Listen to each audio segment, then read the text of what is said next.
నమస్కారం. ఆయుష్ కార్యక్రమానికి స్వాగతం. ఈనాటి ఆయుష్ కార్యక్రమంలో పైల్స్ సమస్య గురించి, దాన్ని తగ్గించుకోవడానికి ఉండే ఆయుర్వేద ఔషధాల గురించి తెలుసుకుందాం.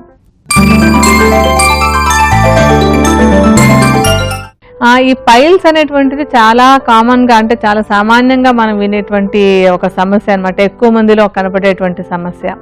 దీన్ని మనం అంటే మామూలు భాషలో చెప్పేటప్పుడు మొలలు అని చెప్తూ ఉంటారు, అర్సె మొలలు అని కూడా అంటూ ఉంటారు. ఆయుర్వేదంలో దీన్ని అర్సెస్ అంటాం అనమాట. అది ఏంటంటే ఇది రక్తధాతువు తర్వాత మాంసధాతువు, ఈ రెండింటిలోనూ కొన్ని మార్పులు వచ్చినప్పుడు, కొన్ని మలినాలు అవి చేరినప్పుడు వచ్చేటువంటి ఒకానొక రోగం ఈ అర్సెస్ అని, అంటే పైల్స్ అనమాట. దీని ఏంటంటే మామూలుగా ఆసన భాగంలో, అంటే మల విసర్జన చేసేటువంటి భాగంలో ఉండేటువంటి రక్తనాళాలు బలహీనపడుతూ ఉంటాయి, అంటే సాగిపోతూ ఉంటాయి. మామూలుగా ఒక ఇలాస్టిక్గా ఉండాల్సినటువంటివి కొంచెం సాగి బలహీనపడినప్పుడు అక్కడ ఒక మాస్ లాగా, అంటే ఒక చిన్న బొడుపలాగా తయారవుతూ ఉంటుంది. అలా అయినటువంటి దాన్ని మనం పైల్స్ అని చెప్తూ ఉంటాం అనమాట. అయితే ఈ పైల్స్ అనేటువంటిది రెండు రకాలుగా ఉంటూ ఉంటుంది. ఒకటి ఎక్స్టర్నల్, ఇంకొకటి ఇంటర్నల్ అని చెప్పింది. ఎక్స్టర్నల్ అంటే బయటకి ఆసనం భాగంలో, అంటే మల విసర్జన చేసేటువంటి భాగంలో ఒక చిన్ని మొలకలాగా బయటకి కనపడుతూ ఉంటుంది. ఇంకొక రకం ఏంటంటే లోపలికి ఉంటుంది అనమాట, అది బయటకు తెలియదు. లోపల ఉండేటువంటిది ఇంకొక రకమైనటువంటిది. ఈ బయట ఉండేటువంటి దాంట్లో ఏమవుతుందంటే రకరకాల స్టేజెస్ ఉంటాయి. ఫస్ట్ స్టేజ్లో ఒక చిన్న బుడిపలాగా ఏర్పడుతుంటుంది, అంటే ఒక చిన్న మొలకలాగా వస్తుంది. అది వచ్చినటువంటిది ఏంటంటే మామూలుగా విరేచనానికి వెళ్ళేటప్పుడు బయటకు వచ్చేసి మళ్ళీ లోపలికి వెళ్ళిపోతూ ఉంటుంది. కొంతమందిలో ఏంటంటే బయటకు వచ్చి ఉండిపోయినటువంటి దాన్ని వేలుతోటి మళ్ళీ లోపలికి తొయ్యాల్సి వస్తూ ఉంటుంది. అది ఇంకొక స్టేజ్. అసలు దాన్ని తోసి లోపలికి పంపించలేనటువంటి స్థితి ఉంటుంది, అది లాస్ట్ స్టేజ్ అనమాట. ఇంకా ఎక్కువైపోయినప్పుడు అక్కడ కొంచెం అల్సరేషన్స్ అవి కూడా, అంటే పుండు పడ్డట్టు కావడం అనేటువంటి కూడా జరుగుతూ ఉంటుంది. అయితే మామూలుగా ఈ పైల్స్లో నొప్పి అనేటువంటిది పెద్దగా ఉండదు. సామాన్యంగా నొప్పి అనేటువంటి సమస్య ఉండదు అనమాట. అయితే పైల్స్తో పాటు కొన్నిసార్లు ఫిషర్ అనేది కూడా ఉన్నప్పుడు మంట, నొప్పి అనేటువంటి సమస్యలు వస్తూ ఉంటాయి. ఈ పైల్స్లో ఇంకొకటి ఇంటర్నల్ పైల్స్ అనేటువంటి దాంట్లో ఏమవుతుందంటే విరేచనానికి వెళ్ళినప్పుడు రక్తం పడుతూ ఉంటుంది అనమాట. మోషన్కి వెళ్ళినప్పుడు రక్తం పడడం అనేటువంటిది ఇంటర్నల్ పైల్స్లో వచ్చేటువంటి లక్షణం. ఈ పైల్స్ అనేటువంటి సమస్య ఎందుకు వస్తుందని చూసినట్టయితే ఏంటంటే ఒకటి కొంచెం వంశపారంపర్యంగా, అంటే హెరిడిటరీగా వచ్చేటువంటి అవకాశం ఉంది. ముందు తరంలో వాళ్ళకి కనుక ఈ రక్తనాళాలు బలహీనంగా ఉండి పైల్స్ వచ్చినట్టయితే తర్వాత తరంలో వచ్చేటువంటి అవకాశం ఒకటి. ఇంకొకటి ఏంటంటే ఎక్కువసేపు ఒకే పొజిషన్లో కూర్చుని పనిచేయడం అనేటువంటి, అంటే ఉద్యోగరీత్యా అవనివ్వండి, ఒక అలవాటుగా కానివ్వండి, నిరంతరం ఒకే చోట అలా కూర్చునేటువంటి వాళ్ళలో కూడా ఈ పైల్స్ సమస్య వచ్చేందుకు అవకాశం ఉంటుంది. ఇంకొక ముఖ్యమైనటువంటి, అంటే చాలా కామన్ కారణం ఏంటంటే మలబద్ధకం. మలబద్ధకం అంటే విరేచన సాఫీగా కాక ముక్కి వెళ్తూ ఉంటారు. అంటే ఆసన భాగంలో ఉండేటువంటి కండరాల మీద, రక్తనాళాల మీద బాగా ఒత్తిడి పడుతూ ఉంటుంది. అంటే విరేచనం చేసుకోవడం కోసం అని చెప్పి కష్టపడి ముక్కి వెళ్తున్నటువంటి వాళ్ళలో ఈ రక్తనాళాలు బలహీన పడిపోయి ఈ పైల్స్ సమస్య వచ్చేటువంటి అవకాశం ఉంటుంది. అంటే ఎక్కువ మందిలో ఈ కారణంగానే పైల్స్ ఏర్పడుతూ ఉంటుంది.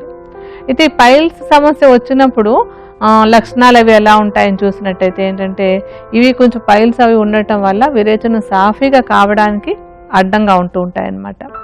అలాగే ఆ ఆసన భాగంలో కొంచెం దురదగా ఉంటూ ఉంటుంది. ఈ ఇంటర్నల్ పైల్స్ ఉన్నటువంటి వాళ్ళలో అప్పుడప్పుడు రక్తం పడడం అనేటువంటి జరుగుతూ ఉంటుంది. ముఖ్యంగా ఏదైనా కారం కానీ మసాలా పదార్థాలు కానీ తిన్నప్పుడు తప్పనిసరిగా ఈ విరేచనానికి వెళ్తున్నప్పుడు మంటగా ఉండడం, లేకపోతే ఇంటర్నల్ పైల్స్లో రక్తం పడడం అనేటువంటిది కనబడుతూ ఉంటాయి. అంటే ఇది చాలా సింపుల్గా ఈజీగా డయాగ్నోసిస్ అయిపోయేటువంటి సమస్య అన్నమాట.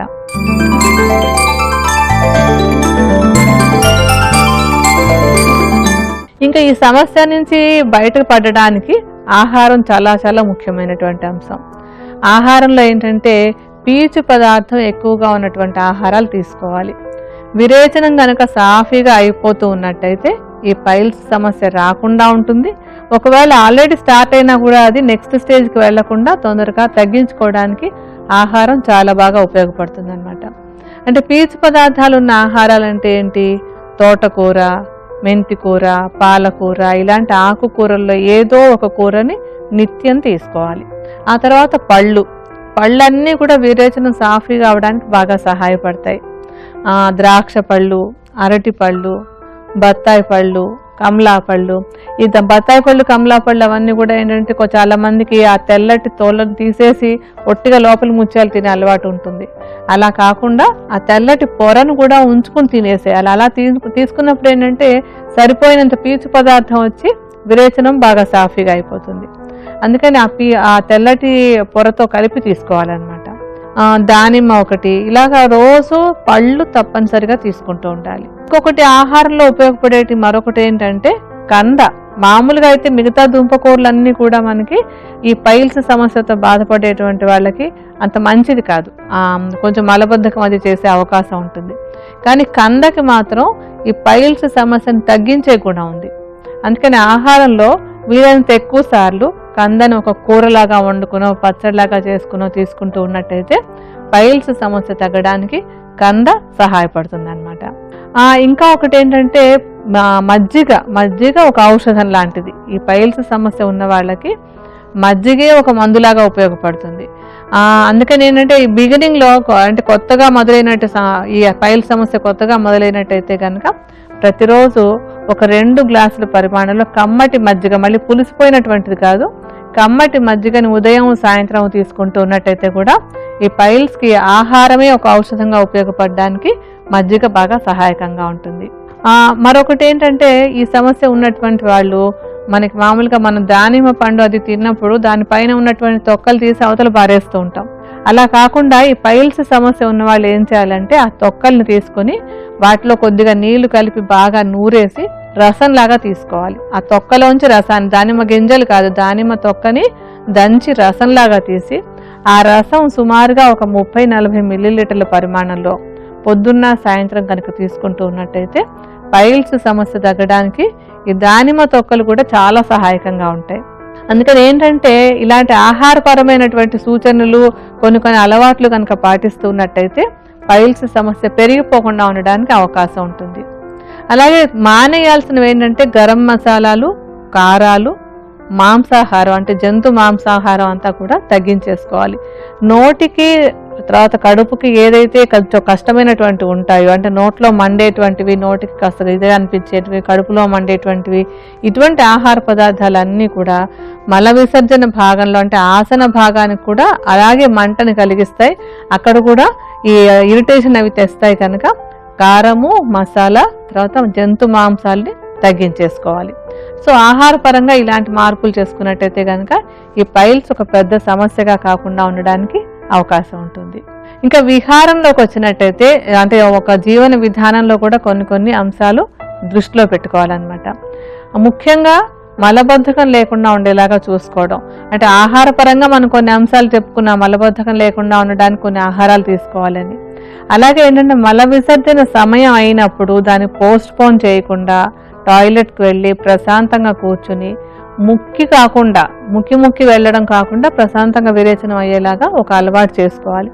దానికోసం పొద్దున్నే లేచి గోరువెచ్చటి నీళ్ళు తాగడం కానివ్వండి, లేకపోతే కొంచెం ఎక్సర్సైజ్ అది చేయడం కానీ కూడా హెల్ప్ఫుల్గా ఉంటుంది అనమాట. సో అదొక అలవాటు చేసుకోవాలి. ఆ తర్వాత ఇంకొకటి ఏంటంటే ఆసనాలు, కొన్ని ఆసనాలని, వ్యాయామాలని ప్రతిరోజు ప్రాక్టీస్ చేస్తూ ఉండాలి. ఆసనాల్లోకి వచ్చేసరికి పవన ముక్తాసనం ఒకటి ఈ సమస్య ఉన్నటువంటి వాళ్ళు రెగ్యులర్గా సాధన చేసుకోవచ్చు. అలాగే ఇంకా ఏంటంటే ఉష్ట్రాసనం ఒకటి, హలాసనము, సర్వాంగాసనము, పశ్చిమోత్తానాసనము, ఇలాంటి కొన్ని ఆసనాలని నేర్చుకుని ప్రతిరోజు కనుక వేస్తూ ఉన్నట్టయితే రక్తనాళాలు అవన్నీ కూడా టైటన్ అవ్వడానికి అవి సహాయకంగా ఉంటాయి. అలాగే మలబద్ధకం లేకుండా మలం సాఫీగా అయిపోవడానికి కూడా ఈ ఆసనాలన్నీ కూడా బాగా సహాయకంగా ఉంటాయి. అలాగే ఏంటంటే ఈ పైల్స్ సమస్య ఉన్నప్పుడు అగ్ని మందగించుతుంది అనేటువంటిది ఆయుర్వేద సిద్ధాంతం అనమాట. అగ్ని మందగించడం అంటే లోపల ఉండేటువంటి జీర్ణశక్తి సక్రమంగా ఉండదు.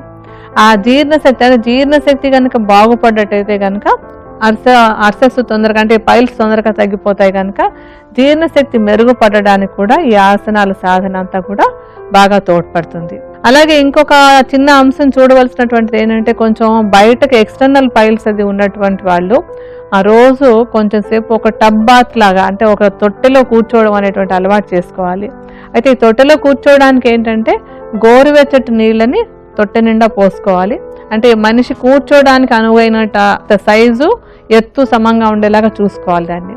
అందులో కొంచెం వెచ్చగా ఉండేటువంటి నీళ్లు పోసి విడిగా 1 లీటర్ నీళ్ళల్లో ఒక గరిటెడు త్రిఫలా చూర్ణం వేసి బాగా కాచి, అంటే ఒక త్రిఫలా కషాయంలాగా తయారు చేసుకుని ఆ కషాయాన్ని ఈ తొట్టెలో ఉండేటువంటి వేడి నీళ్ళలో కలిపేసుకుని అందులో కూర్చోవాలి. అందులో కూర్చుంటే ఈ ఆసన భాగంలో ఉండేటువంటి పైల్స్ అవన్నీ కూడా ఈ త్రిఫలా కషాయం తగిలేలాగా ఉండాలన్నమాట.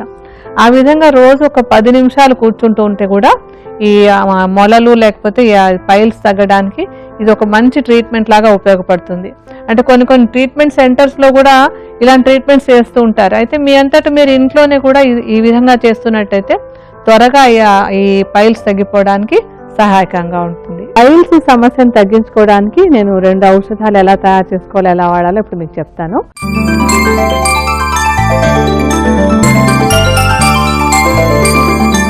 అందులో మొట్టమొదటి దానికి మనకు కావాల్సినటువంటి ఒకే ఒక మూలిక కందదుంప. మనకి అతి తేలికగా మార్కెట్లో దొరికేటువంటి కంద పైల్స్ సమస్యను తగ్గించుకోవడానికి చాలా బాగా సహాయపడుతుంది అనమాట. పైల్స్ సమస్య తగ్గడానికి, అందులో ఉండేటువంటి మలబద్ధకం తగ్గడం, అలాగే అందులో వచ్చేటువంటి రక్తస్రావం తగ్గడానికి కూడా ఈ కందదుంప బాగా సహాయపడుతుంది. కందని శుభ్రంగా పైన ఉన్నటువంటి చెక్కు తీసేసి ముక్కల్లాగా తరిగి దాన్ని ఎండబెట్టుకోవాలి. అలా ఎండినటువంటి కందదుంపని చూర్ణంలాగా చేసుకోవాలి. అలా చేసుకున్నటువంటి కంద చూర్ణాన్ని 100 గ్రాముల పరిమాణంలో తీసుకోండి.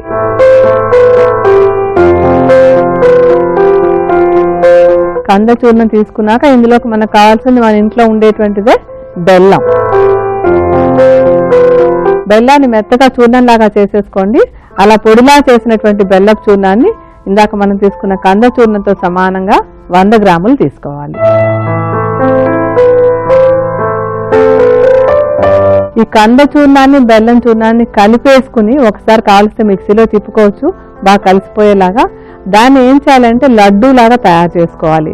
సుమారుగా మనకి ఏంటంటే ఒక పెద్ద కుంకుడుకాయ ఇంత పరిమాణంలో ఇంత సైజులో ఉండేలాగా లడ్డూలాగా చేసుకుని ఆరబెట్టేసి ఒక గాజు సీసాలో పోసి ఉంచుకోండి. ఈ లడ్డూలా చేసుకున్నటువంటి దాన్ని ఉదయం ఒకసారి, సాయంత్రం ఒకసారి ఆ లడ్డూని తినేసి వెంటనే మజ్జిగ తాగుతూ ఉండాలి. ఈ విధంగా రోజు కనుక తీసుకుంటున్నట్టయితే పైల్స్ సమస్యను తగ్గించుకోవడానికి ఈ కంద బెల్లంతో చేసినటువంటి లడ్డు బాగా సహాయపడుతుంది. అలాగే మరొక ఔషధం కూడా మీకు తేలిగ్గా చేసుకునేటువంటిది చెప్తున్నాను ఇప్పుడు. ఈ 2 ఔషధానికి కావాల్సినటువంటి అన్ని కూడా మన ఇంట్లో ఉండేటువంటివి, ఏది బయట నుంచి తీసుకురావక్కర్లేదు.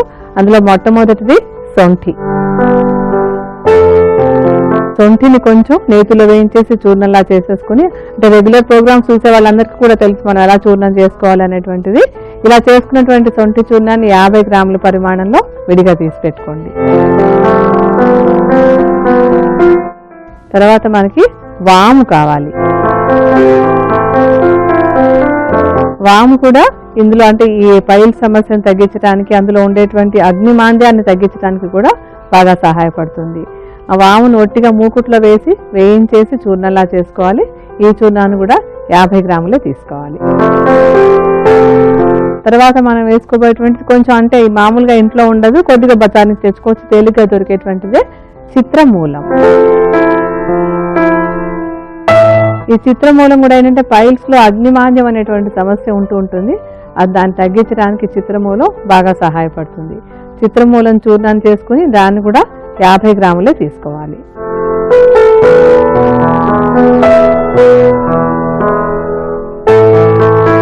ఈ సొంఠి, వాము, చిత్రమూలం 3 చూర్ణాలని కలిపేసి ఒక సీసాలో పోసి ఉంచుకోవాలి. అయితే ఔషధాన్ని వాడుకోవడానికి ఏంటంటే మనకి నార్మల్గా ఇంట్లో ఉండనటువంటి ఒక పదార్థం కావాలి. అది మారేడు పండు గుజ్జు. ఈ మారేడు పండు గుజ్జు అనేటువంటిది పైల్ సమస్యను తగ్గించుకోవడానికి చాలా బాగా సహాయపడుతుంది. అందుకని మారేడు పండుని తాజాగా తీసుకొచ్చి దాంట్లో ఉండేటువంటి గుజ్జుని ఎప్పటికప్పుడు తీసుకుంటూ ఉండాలి. అది వాడుకోవడం ఎలాగంటే ఒక గ్లాసు మజ్జిగ తీసుకోవాలి. కమ్మటి మజ్జిగ తీసుకుని ఆ మజ్జిగలో ఒక చెంచాడు మారేడు పండు గుజ్జును కలుపుకోవాలి. దాంతో పాటుగా ఇప్పుడు మనం పెట్టుకున్న మిశ్రమం ఉంది కదా, సొంఠి, వాము, చిత్రమూలంతో మనం చేసుకున్నటువంటి చూర్ణాలు, ఆ చూర్ణాల మిశ్రమాన్ని 1.5 గ్రాముల పరిమాణంలో ఇందులో కలుపుకోవాలి.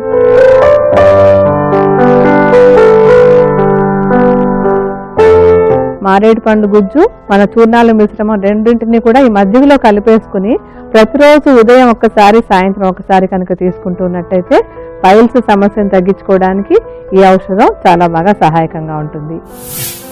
పైల్స్ సమస్యను తగ్గించుకోవడానికి ఉపయోగపడేటువంటి 2 ఆయుర్వేద ఔషధాలు ఎలా తయారు చేయాలో చూసాం కదా. ఇప్పుడు జీవితాన్ని ఆరోగ్యంగా గడుపుకోవడానికి, అనారోగ్యాల బారిన పడకుండా ఉండడానికి ఉపయోగపడేటువంటి ఒక మంచి సూత్రం గురించి మనం ఇప్పుడు చెప్పుకుందాం. ఆ సూత్రం దేని గురించి అంటే ఆహారం గురించి.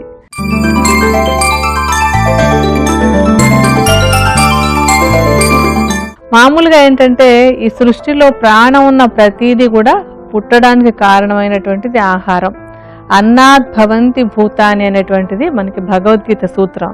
అంటే ఏంటంటే అన్నం అంటే ఆహార పదార్థం, ఆహార పదార్థాన్ని నుంచే ప్రాణి అనేటువంటిది పుడుతుంది అని. మనం మానవ శరీరాన్ని తీసుకున్నట్టయితే మన శరీరంలో ఉండేటువంటి కణాలన్నీ పుట్టడానికి కానీ, ఆ కణాలన్నీ చక్కగా పెరగడానికి కానీ, అనారోగ్యాల బారిన పడకుండా ఉండడానికి కానీ అన్నింటికీ కూడా మనం తీసుకునేటువంటి ఆహారం చాలా చాలా ముఖ్యమైనటువంటి అంశం. మనం తిన్న ఆహారం నుంచే మన శరీరంలో ఉండేటువంటి వాత పిత్త కఫాలు అనేటువంటి దోషాలు ఏర్పడతాయి. అవి అంటే మనం తినే ఆహారాన్ని బట్టి అవి ఎక్కువైపోవడం కానీ తక్కువైపోవడం కానీ జరుగుతూ ఉంటుంది. అలాగే మనం తిన్న ఆహారంతో మన శరీరంలో ఉండేటువంటి రస, రక్త, మాంస, మేధో, అస్థి, మజ్జ, శుక్రాలు అనేటువంటి 7 ధాతువులు కూడా తయారవుతూ ఉంటాయి. మనం తిన్న ఆహారాన్ని బట్టే ఆ ధాతువులు ఎక్కువైపోవడం కానీ తక్కువైపోవడం కానీ బ్యాలెన్స్లో ఉండడం కానీ జరుగుతూ ఉంటుంది. శరీరంలో ఉండేటువంటి మలినాలన్నీ కూడా బయటకు పోతూ ఉంటాయి. మలము, మూత్రము, తర్వాత చెమట రూపంలో. అవి సక్రమంగా పోవడానికి కూడా మనం తీసుకున్నటువంటి ఆహారమే కారణం అవుతూ ఉంటుంది. అంటే మనం తినేటువంటి ఆహారం కానీ కరెక్ట్గా మనం పద్ధతి ప్రకారం ఏం తీసుకోవాలో, మన శరీరానికి ఏది సూట్ అవుతుందో అది కరెక్ట్గా తెలుసుకుని తీసుకుంటున్నట్టయితే కనుక అనారోగ్యాలు రాకుండా మనం హాయిగా ఆరోగ్యంగా ఉండడానికి అవకాశం ఉంటుంది. అలాగే ఇప్పుడు ఏదైనా ఒక అనారోగ్యం వచ్చినప్పుడు కూడా దాన్ని తగ్గించుకునేటువంటి అంశాల్లో ఆహారం, విహారం, ఔషధం ఈ 3 ముఖ్యమైనటువంటివే. అందులో మనకి మొట్టమొదటి చెప్పేది ఆహారమే. ఆహారంతో కొన్ని అనారోగ్యాలను తగ్గించేసుకోవచ్చు మనం. అంటే ఏంటంటే ఒక అనారోగ్యం కొత్తగా మొదలైంది అనుకోండి, దానికి తగ్గించుకోవడానికి కొన్ని ఆహార పదార్థాలు మానేయడం, కొన్ని చేర్చుకోవడం చేయడం ద్వారానే మనం సింపుల్ ట్రీట్మెంట్ చేసుకోవచ్చు. అంటే ఒక మందులాగా మనకి ఆహారం బాగా ఉపయోగపడుతుంది అనమాట. అంటే ఏంటంటే ఇప్పుడు జనరల్గా చాలామంది ఏమనుకుంటూ ఉంటారంటే, ఇప్పుడు ఏదో ఒక సమస్య వచ్చింది, ఆ సమస్యకు మందు వేసుకుంటున్నాను కదా, ఆ మందు వేసుకునేటప్పుడు నేను ఏం తింటే ఏంటి, మందు వల్ల తగ్గిపోవాలి కదా అనేటువంటి ఒక యాటిట్యూడ్తో ఉంటారు. కానీ అది చాలా తప్పైనటువంటిది అనమాట. అది కరెక్టే కాదు. ఎందుకంటే ఆహారం కరెక్ట్గా తీసుకోకపోతే మనం అమృతం లాంటి మందు వేసుకున్నా కూడా అది పనిచేయదన్నమాట. అందుకని దానికి ఏంటంటే ఒక సూత్రం ఒకటి ఉంది, మనం ఆహారాన్ని సక్రమంగా తీసుకుంటే మందు అవసరమే లేదు అని. అలాగే ఆహారాన్ని కనుక సరిగా తీసుకోకపోతే మందు వేసుకున్నా ప్రయోజనం లేదు అని. అంటే ఏంటంటే కరెక్ట్ ఆహారం తీసుకుంటే మందులు అవసరం లేదు, కరెక్ట్ ఆహారం తీసుకోకపోతే అమృతం లాంటి మందు వేసినా కూడా ప్రయోజనం లేదు అని. అంటే పూర్తిగా మనం అర్థం చేసుకోవాల్సినటువంటిది ఆహారం చాలా ఇంపార్టెంట్ అని. దానికి ఒక ఎగ్జాంపుల్ చెప్పుకుందాం మనం. ఆ ఎగ్జాంపుల్ ఏంటంటే ఇప్పుడు అందరికీ కామన్గా తెలిసేటువంటిది మధుమేహం సమస్య ఉంది. ఈ మధుమేహం సమస్య ఉన్నప్పుడు దాన్ని తగ్గించుకోవడానికి కొన్ని మందులు వేసుకుంటారు. ఓరల్ హైపోగ్లైసిమిక్స్ కానివ్వండి, లేకపోతే కొంచెం పెరిగిపోయినట్టయితే ఇన్సులిన్ ఇంజెక్షన్ కానీ వేసుకుంటూ ఉంటారు. ఈ మందు వేసుకుంటున్నాం కనుక నేను స్వీట్స్ తినేసినా పర్వాలేదు అనుకుని ఒకవేళ తిన్నారు అనుకోండి, ఏం జరుగుతుంది, అది మందు ఏమీ సరిపోదు, మందు ఏమీ పనిచేయదు, డయాబెటీస్ కంట్రోల్లోకి రాదు. అంటే ఆహారం ఎంతో ముఖ్యమైనటువంటిది. ఈ డయాబెటీస్ ట్రీట్మెంట్ అప్పుడు ఔషధం కంటే కూడా ఆహారం చాలా ముఖ్యమైనటువంటిది. అలాగే కొంతమంది ఎవరికైనా ఎసిడిటీ సమస్య ఉంటుంది. ఆ ఎసిడిటీ సమస్య ఉన్నప్పుడు నేను ఏదో మందు వేసుకుంటున్నాను కదా, ఏం తింటే ఏంటి అని చక్కగా పుల్లగా ఉన్నదో లేకపోతే కారంగా ఉన్న పచ్చడో నోట్లో వేసుకుని తిన్నారు అనుకోండి, వెంటనే కడుపులో మంట అనేటువంటిది కనిపిస్తూ ఉంటుంది. అంటే మందు కంటే కూడా ఇక్కడ ఆహారం చాలా ముఖ్యంగా మనకి కనపడుతూ ఉంటుంది. అంటే ఎగ్జాంపుల్స్ కోసం చెప్తున్నా, అంటే తేలికగా అర్థం అవ్వడానికి ఈ 2 కూడా అందరికీ అర్థమయ్యేటువంటి అంశాలు. మధుమేహం కానివ్వండి, ఎసిడిటీ అనేటువంటిది కూడా కామన్గా అందరికీ ఉండేటువంటి ప్రాబ్లం. వీటికి మందులు వేసుకుంటున్నా కూడా ఒక రోజు కాస్త కారమో కాస్త పులుపో తిన్నారంటే వాళ్ళ కడుపులో మంట వస్తూనే ఉంటుంది. అంటే ఇవన్నీ కూడా మనకు చెప్పేటువంటిది ఏంటంటే ఆహారం ఆరోగ్యంలో కానివ్వండి, అనారోగ్యంలో కానివ్వండి, ఆహారం చాలా చాలా ముఖ్యమైనటువంటి అంశాన్ని. అందుకని ఎప్పుడూ కూడా ఏ సమస్య వచ్చినా కూడా మందు వేసుకునే స్థితికి ముందుగా కానీ ఆహారం విషయంలో శ్రద్ధ తీసుకోవాలి. ఏం తినచ్చు, ఏం తినకూడదు, నా శరీరానికి ఏది సూటబుల్, నాకు ఉన్నటువంటి ఆరోగ్య సమస్యకి ఏం తీసుకుంటే మంచిది, ఏం తీసుకుంటే మంచిది కాదు అనేటువంటి తెలుసుకోవాలి. దాన్ని పాటించి తీరాలన్నమాట. ఈ పాటించకుండా తప్పులు చేయడం అంటే ఏంటంటే, ఇప్పుడు మనకి ఎవరైనా చెప్పారనుకోండి, చేస్తే ఏంటి, తినకపోతే ఏంటి, అంత ఇంపార్టెంట్ అనేటువంటి ఒక యాటిట్యూడ్ ఉంటుంది. అంటే ఇటీవల కాలం వరకు కూడా కొంతమంది వైద్యులు కూడా అలా చెప్పేస్తూ ఉండేవారు. ఆహారం దేవుంది, ఇదేమి పథ్యం అవసరం లేదు, వేడి చేయడం లేదు, చల్లవ చేయడం లేదు, ఇలాంటివి ఏమీ లేవు అనేటువంటివి కొంతమంది వైద్యులు తెలియనితనంతో చెప్పేస్తూ ఉండేవారు. అయితే ఇప్పుడు చాలా మంది అర్థం చేసుకుంటున్నారు. అంటే కొంచెం ఈ సైన్స్లో కూడా ఆహారం తీసుకోవడం వెనకాల ఉండేటువంటి సూత్రాలన్నీ బాగా తెలిసి ప్రాచుర్యంలోకి రావడం వల్ల మనకు ఆయుర్వేదంలో చెప్తున్నటువంటి పథ్యాల గురించి, వేడి చేయడం, చలవ చేయడం అనేటువంటి అంశాల గురించి కూడా ఆధునిక శాస్త్రం కూడా అర్థం చేసుకుని చెప్తూ ఉండటం వల్ల ఇప్పుడు మామూలుగా ఉండేటువంటి ఆధునిక వైద్యులు కూడా ఈ ఆహారం యొక్క ఇంపార్టెన్స్ని అర్థం చేసుకుని చెప్పడం మొదలుపెట్టారు. అయితే మామూలుగా కూడా ఎప్పుడు కూడా ఆయుర్వేదం ఎప్పుడు ఏం చెప్తుందంటే, పథ్యం అనేటువంటిది ఔషధం కంటే కూడా చాలా ముఖ్యమైనటువంటి అంశం. పథ్యం అంటే ఆహారం, ఏం తినచ్చు, ఏం తినకూడదు అని తెలుసుకోవడం. అందుకని ఎప్పుడూ కూడా ఆహారానికి తప్పనిసరిగా ప్రాముఖ్యతనిచ్చినట్టయితే కనుక ఆరోగ్యంగా ఉండొచ్చు, అనారోగ్యాలు వస్తే కూడా తొందరగా వాటిని తగ్గించుకోవచ్చు. ఈనాటి ఆయుష్ కార్యక్రమంలో పైల్స్ సమస్యను తగ్గించుకోవడానికి ఉపయోగపడేటువంటి ఆయుర్వేద మార్గాల గురించి తెలుసుకున్నాం కదా. అలాగే మరొక సమస్య గురించి, దాన్ని తగ్గించుకోవడానికి ఆయుర్వేద ఎలా ఉపయోగపడుతుందో తెలుసుకోవడం కోసం మరొక ఎపిసోడ్లో కలుసుకుందాం. అంతవరకు సెలవు, నమస్కారం. మీ ఆరోగ్య సమస్యలకు, సందేహాలకు సంప్రదించవలసిన మా ఫోన్ నంబర్ 9848598797. మీ సమస్యలను మాకు మెయిల్ చేయవచ్చు. మా ఇమెయిల్ ఐడి drgayatri@hotmail.com. సంప్రదించవలసిన మా వెబ్సైట్ drgayatridevi.com.